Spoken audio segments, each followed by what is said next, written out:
see this sheet music? This is what we're gonna play. And I'm gonna break it down real quick so you can understand exactly what's going on, but I need you to pay attention in this video. But before that, I wanna let you know that I made an ebook just for you. It's free to download. It's on my website. The link is in the description. But I know you guys are absolutely too lazy to download anything off of this platform. But I dare you to do it. I dare you. All you got to do is submit your email. You'll get a confirmation email. You got to make sure you confirm it because I don't want no fake emails. And then after you confirm it, then you'll be able to download it. And if you're too lazy to do that, then that's why you are going to fail through this video. Looking at the first line of measures here, by the way, everything is going to be repeated.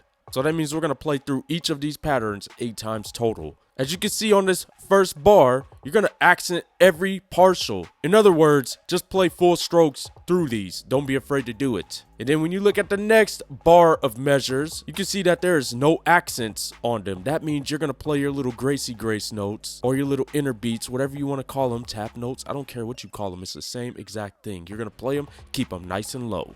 And then when you look at the next bar of measures, you're going to put that accent on the first partial. You know what that means? You're going to accent the diddle. Don't be afraid to accent that diddle. Taking a look at the next 3 line clusters of measures. Looking at the first one, this time you're going to move that accent to the second partial. It might be a little tricky. It might trip you up. This might be the one where you just really screw up everything. But don't screw up. You got this. You can do it. Make sure you accent that diddle. And then when you look at the next cluster of measures on this line, you're going to move that accent to the third partial. This time, you're not going to accent the diddle because there's no diddle on this partial. And also, this is the true form of a 5-stroke roll for those that didn't know. These are all 5-stroke rolls, of course, but this is the true form, the original version of it. And then looking at the next cluster of measures, you already know what you got to do this time. You're not going to accent any partials once again.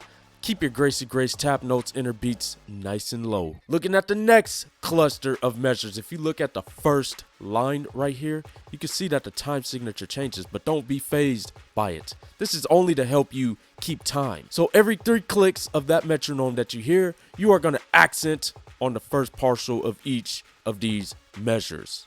And then when you look at the next cluster of measures over here, this time you're going to accent that second partial. Once again, it's going to be a little tricky, but you know you got this. And then when you look at the next cluster of measures, you're going to move that accent to the last partial, aka the true original 5-stroke roll. And then finally, making it to that finish line with these next cluster of measures, looking at the first line here, as you can see, that time signature is going to change back to a 12/8. You're going to keep those tap note, inner beat, grace notes nice and low. Finally, we're going to end it by pounding through it. As I forgot to put the repeats on the last measure, but don't worry about that because you're going to repeat it anyways. Now, with all of that being said, I want you to know that this is not a tutorial video on how to help you play 5-stroke rolls. This is me challenging you.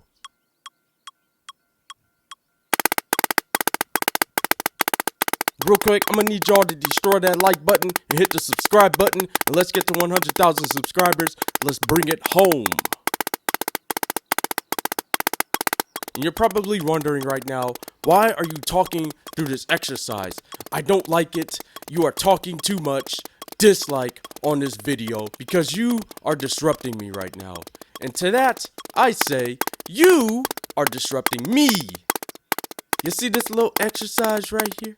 I made this for free just for you to enjoy and practice with. But in return, you got to hear my voice throughout this entire exercise. Just think of it as Google ads playing their ads throughout all of these YouTube videos. So just think of this as a free trial. If you don't want to hear my voiceover on any of these little exercises that I provided for you guys for free, then you can either go in the description and join the School of Super Drumming for free, or you can pay me $6 a month.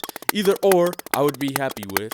Or you can download my ebook and try some of these exercises on your own, but you won't get any video demonstrations.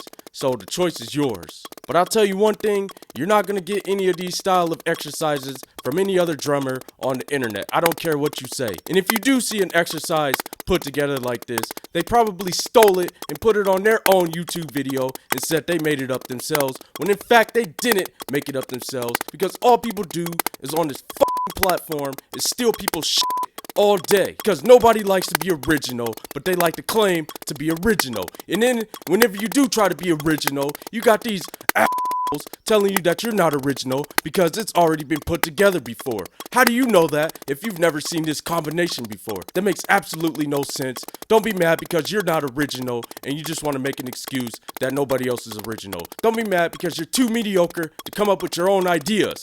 Now, if you felt some type of way of me saying that, then I guess the shoe fits. But for reals though, let me know how far you was able to get through this exercise.